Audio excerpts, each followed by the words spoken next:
Christian Fellowship's weekly podcast. Hope you really enjoyed today's sermon, and I hope it really blesses you. Thank you, Wayne, for leading us and team. Doesn't it prepare you for whatever God's going to do? You know, that's the singing part, such a important part of where we're going, and really appreciate those songs. I rang Wayne earlier in the week with what I thought I was going to be talking about to see if there were any songs, and he was asking me for the songs, and I said, Wayne, I couldn't think of any songs except one just to finish up with after I've spoken. But it's always amazing how God uses what is prepared to prepare us for the Word. And so in a way, it's better not to talk to Wayne about what I'm going to talk about, so you can just ask the Lord for the songs, and that was just awesome. Thanks, Wayne. If the Lord did speak to you as we sang at the end there, make sure you do talk with someone today. And we're on a journey, and I'm going to talk about journeys today, but that journey starts really when we turn from that direction to follow the Lord Jesus Christ. And that's the most important journey. And if you've gone sideways or never turned around, please do something today. And let God touch your heart and show you, open the book for you. If you don't even know what I'm talking about, talk to someone and say, come talk to me. What do you mean by all this? What does that song mean? What does those words mean? I said I'm going to talk about journeys today, and I've subtitled it Hearing Jesus Saying, Follow Me, because the journeys we're on is to do with following Him. And so sort of got two titles. And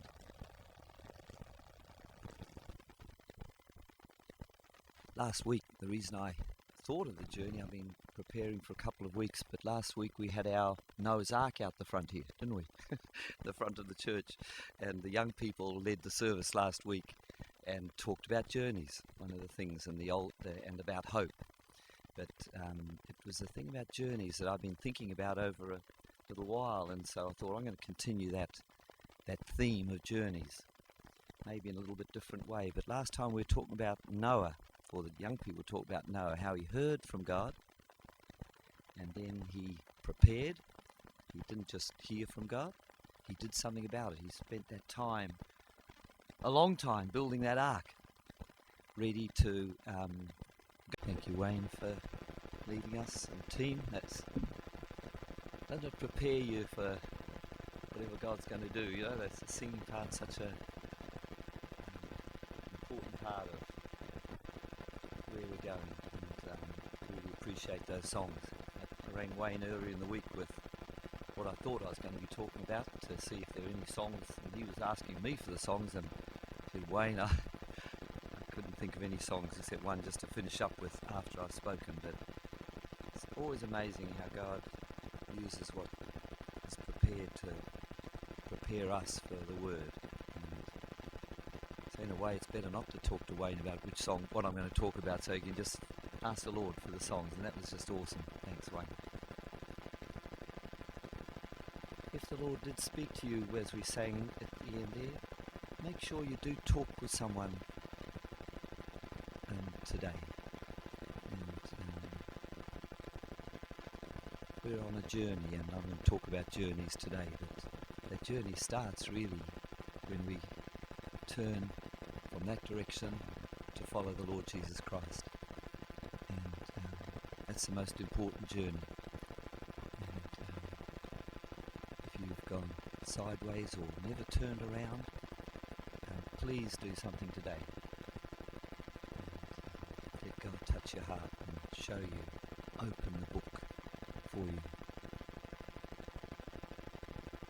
If you don't even know what I'm talking about, talk to someone and say, come talk to me. What do you mean by all this? What does that song mean?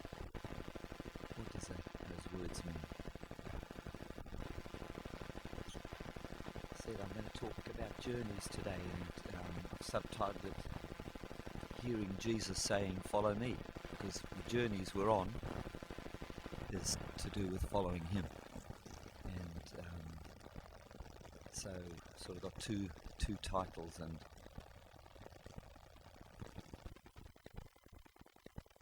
last week, the reason I thought of the journey, I've been preparing for a couple of weeks, but last week we had our Noah's Ark out the front here, didn't we? The front of the church, and the young people led the service last week and talked about journeys, one of the things, and and about hope. But it was the thing about journeys that I've been thinking about over a little while, and so I thought I'm going to continue that theme of journeys, maybe in a little bit different way. But last time we were talking about Noah, or the young people talked about Noah, how he heard from God, and then he prepared. He didn't just hear from God, he did something about it. He spent that time, a long time, building that ark, ready to go with God. He didn't know what would happen at the end, but he was willing to follow, or let the ark follow where God wanted it to be. What a great risk, but safety, great risk getting in an ark, and then the flood, but he was safe because he was obedient to the call of God. And we were talking about God speaking to us at the Bible study on Tuesday night, and Ezekiel had this amazing vision of God, hard to understand. Kevin did a pretty good job for us, and I bet there's a million more things in that vision. But right at the end, he fell down and God spoke to him. He heard God's voice. In all the things that were going on, he heard a voice, and then he heard a voice again, and he heard a voice speaking to him. And really that's where we want to be this morning. God speaking to you through the song, through the word, through sharing with someone else here during the service. God speaking to you. I'm going to talk about journeys this morning. Other journeys, not Noah's journey or not Abraham's journey. I read up all those journeys this week, there's so much in the journeys. Each person in the Bible's journey had a different way of starting. Some people got a heap of information, build this ark, there's going to be a flood, put all the animals in, and I'm going to, a whole lot. Others were said, leave here and go to Canaan. But what about a bit more information, Lord, Some people had it tough, And Paul talked about a journey he was on just now. He didn't know the end of that journey, except he heard a word from the Lord, don't say anything. So there's a journey where God didn't promise anything. Maybe he lost his job at the end, But he was prepared to obey God's voice. And it's listening to God's voice. I've got a few things here, young people. I want you to come up the front and tell me where you think these journeys talked about. These are things that Sandra and I have picked up on different journeys we've been. Come up the front and have a look. First one. Maybe you can see it from where you are anyway. Okay. Which journey do you reckon that one? Just wait one, Paul, because you probably know. Anybody guess? England? No. This one says this little teapot, the OK Teapot, Shabazz Enamel Works. Where were you going to say, Paul? Pardon? China? No. It's an OK Teapot.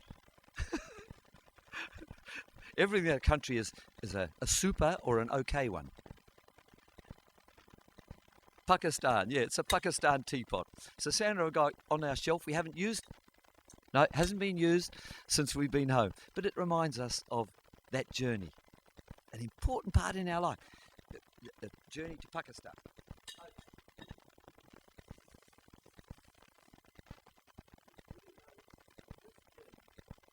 This is another thing we got. Who can see this? It's like a marrow shell with a little brass round the top. I'm not going to tell you where the bit of money comes from.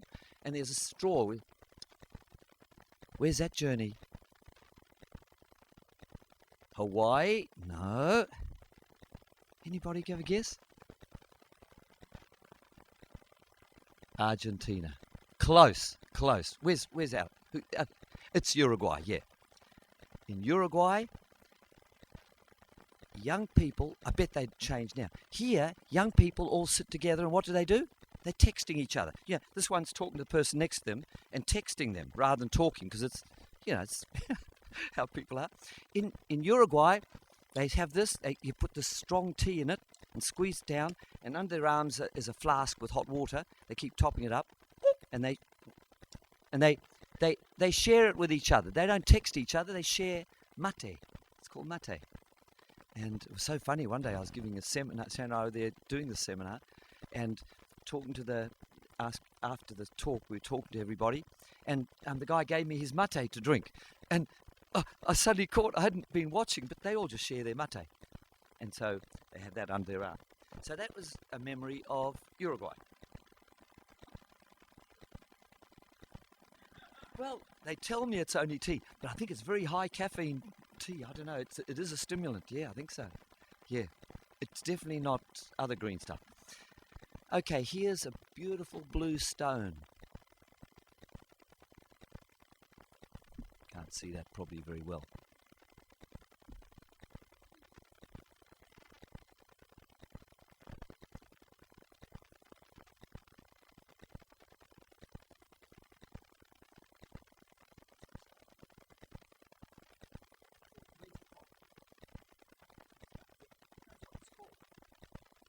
Mark. Lapis lazuli. There's only two countries in the whole world that have lapis lazuli. Chile and Argentina. And Afghanistan. Chile and Afghanistan. And that was a gift from friends when Sandra and I left. A piece of lapis lazuli, a beautiful, beautiful stone. And the stuff in Afghanistan is better than Chile, by the way.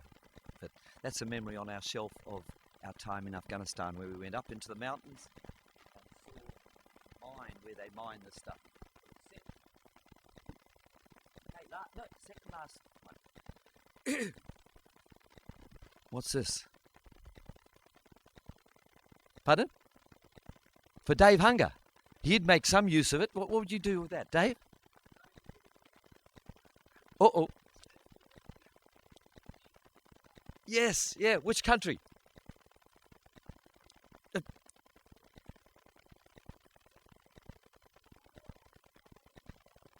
Pardon? Is it? I've forgotten it. Argentina, yeah. South America. Argentina, we got it. And you're right, they swing it around somehow. And Sandra said, Neil, don't take that to church. Paul will get hold of it. So I'm keeping it in my back pocket, Paul, so you don't try and tangle me up, because that's what he's likely to do. So I risked it, didn't I? Sandra was a bit angry with me last night. So don't touch it, all right? Otherwise I'll be in trouble. I've talked about some pretty distant places with journeys, but what are these? Chocolate. Yeah. Yeah. Chocolate biscuits. It's probably not enough for everybody today, Sandra. We thought got enough. We'll have them afterwards, okay? And there's some chocolate biscuits that are gluten-free, for those who are gluten-free, all right? Because I was going to give everybody one because I thought, holidays, there won't be many people here. But you're all here. Does that remind you of a journey? It reminds Sandra and I of a journey. Because many years ago we met an old lady called Anne. Anne King. Did anybody remember Anne King? Probably too old for most of us. She was very old when we met her. And those cookies reminded me of her journey. It wasn't to fancy countries or anything like that. Her journey was to the supermarket. She was a lady that she used to come around and have a cup of tea with Sandra and I and tell us about her journey. She walked because she didn't have a car, and she would go to the supermarket to buy her few groceries. But every time she went to the supermarket, she asked Jesus, what else should I buy when I'm down there? It was an adventure for Anne. She'd go to the supermarket down here, and she'd buy what she needed for herself, for her home. But she'd always ask, Lord, what else should I buy? And as she went through the shelves, she'd see something. It might be biscuits. That's why I chose biscuits this time. But she said it was exciting. Sometimes it was a tin of baked beans, or it might be something else. And then she'd pray, Lord, bring across my week the person that needs that gift. There's a different sort of journey, isn't it? And for Jesus, she did that. She didn't have a huge salary. She was on a pension. But she bought that extra every time she went so that she could bless someone. And that was her journey. So I'm not trying to make out those other journeys are better than, or it's your journey, whatever your journey might be. And that I want to talk about today.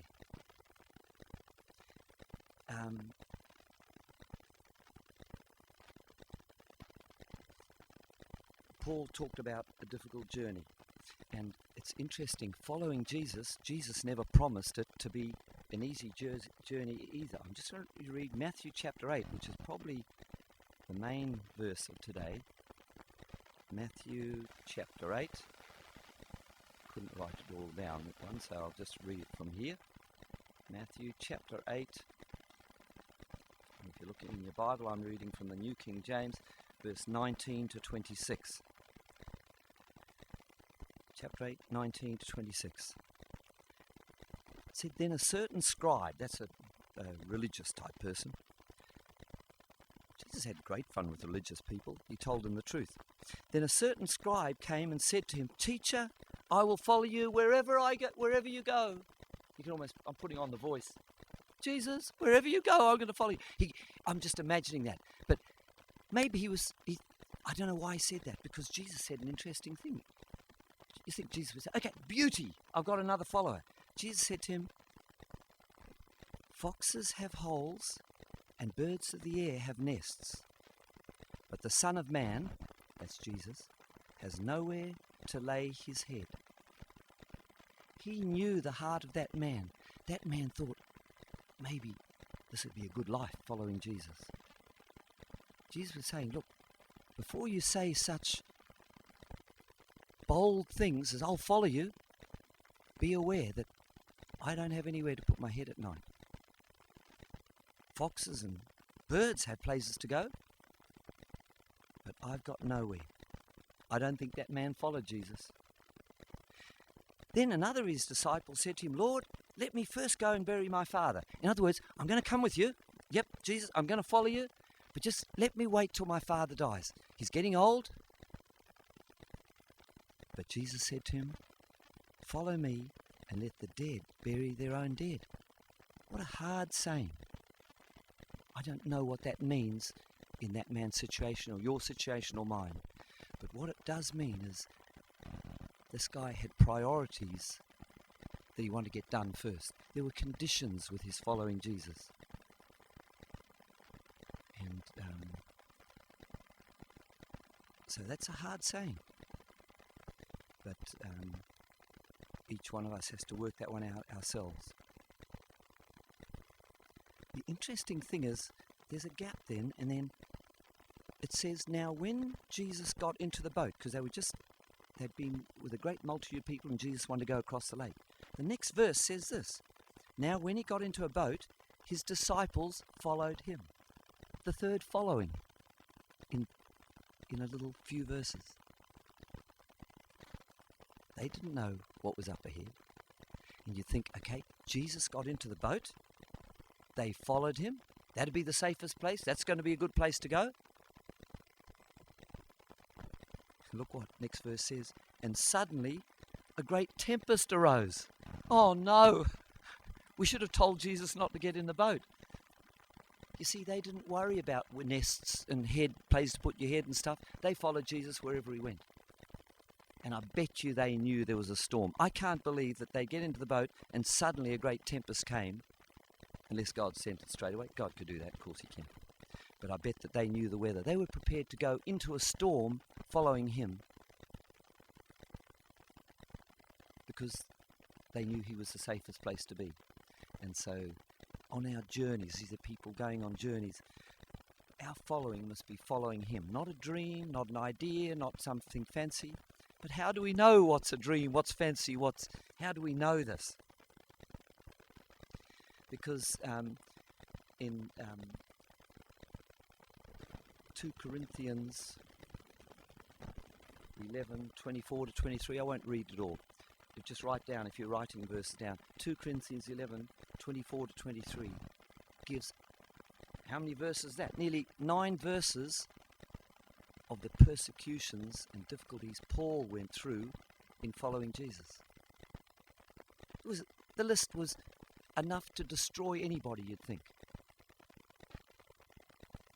He mentioned how many times he was hit. 39 times. The rule was you're not allowed to hit. I think they were scared you'd die on 40th time. He could receive 39 lashes that many times, that close to death, for following Jesus. So there's no promise in reading Paul's stuff about an easy life we got ahead of us, unfortunately.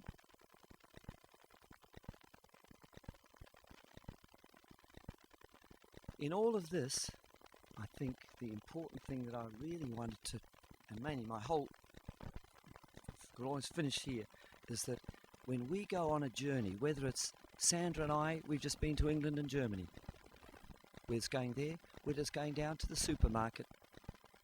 In the name of the Lord, we're following Jesus' voice. Now, I don't want to make this so super spiritual that I'm not going to move from this platform until Jesus says, Neil, now's time to step down or sit down or whatever. Maybe I should. But, we can get so an extreme place of, and this is the danger, you see, and we hear of people who say, Jesus told me to do that. And to us, it sounds cookie. It sounds crazy. Sometimes Jesus doesn't talk. He's already given us a direction and says, go to Canaan. And we just got to go.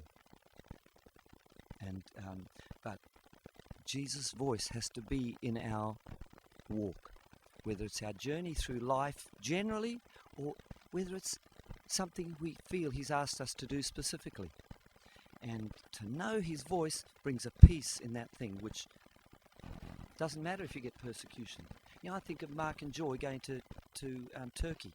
When we hear that stuff on the news and realise that, I think, did you say down that road towards that house you saw some of those, people, the demonstrators coming? They've seen what we've seen on the news.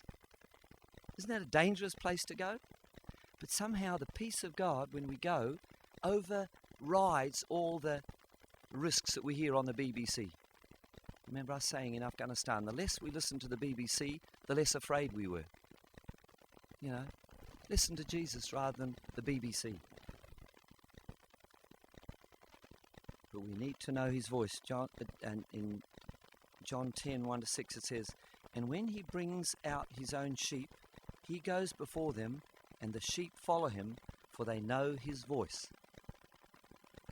And when He brings out His own sheep out of the fold, those that are His, the ones we were talking about before, those that know Him as His friend, they follow Him, for they know His voice. I got distracted because I just thought of a story that I told while we've been away about a young farmer I met in England. An awesome situation. I won't take too long, Sam. This guy came to us at seminar, and he and another guy in the seminar milked 700 cows in England. That's a big herd in England. All the herd, if you can imagine them being that board, that's the waiting area before milking, the big white board there. Up the top was 2 herringbone sheds. Do you know that when you milk cows, you can milk them in a shed? There's one on the left and one on the right, and the cows could choose the left or the right to go in to be milked. The young guy talking to me worked in the left side. And he said, I love milking cows. He said, the first 2 rows are my favourite cows. They come in a fairly distinct order. You dairy farms are nodding. And he said, I work on the left-hand side, and the first 2 rows are my favourite cows. But after what I'd talked to them about cow behaviour and different stuff, he said, can I tell you an interesting story? He said, a couple of weeks ago, we swapped side. The other guy in the seminar is that guy. He works on the right, I work on the left. We decided to swap sides. And you can guess what happened. And I want to meet this guy again. I wasn't sure if it was 1 week or 2 weeks, but over time, his first 2 rows had changed from the left side to the right side where he milked. And Jesus said, my sheep hear my voice. We start to recognize his voice. The beauty is we recognize his voice as distinct from other voices if we spend enough time with him. And that's where I'm really leading in all this stuff is, I bet you the devil or people or whoever will try to get us go another direction which pleases them and do stuff that pleases them. Whereas Jesus says, no, just listen to my voice. You know my voice. Follow my voice. And I remember a trip, the first trip to Pakistan. I was so glad for Jesus' voice because we'd sought the Lord about going, but one of the strange verses that came right at the end before we went was a promise that God gave to Moses.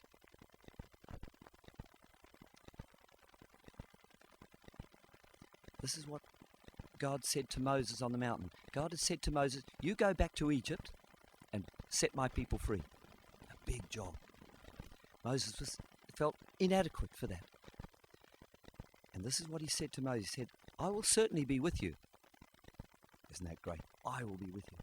And this shall be a sign to you that I have sent you.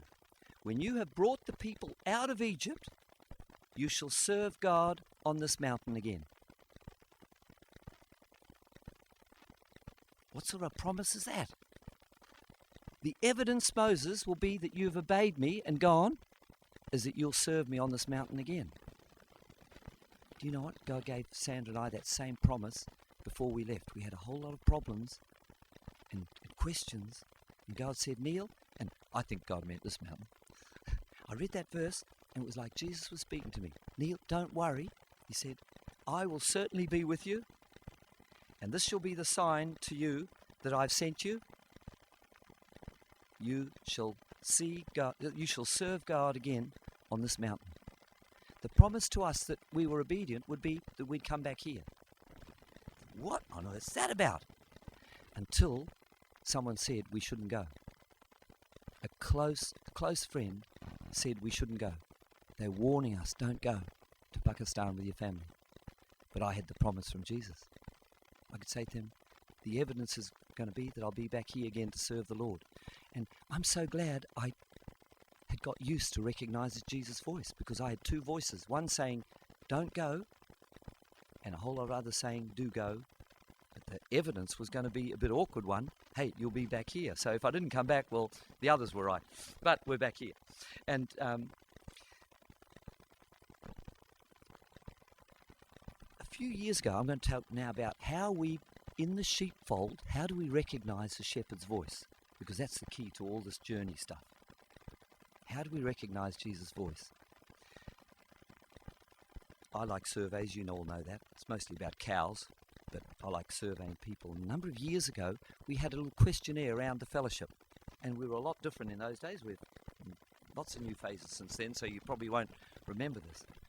But in among those questions, I asked, because I was giving a talk on those days about how I read the Bible, you know, and I just had a question, and in among them was a question about who reads the Bible regularly, not every day, but on a regular basis.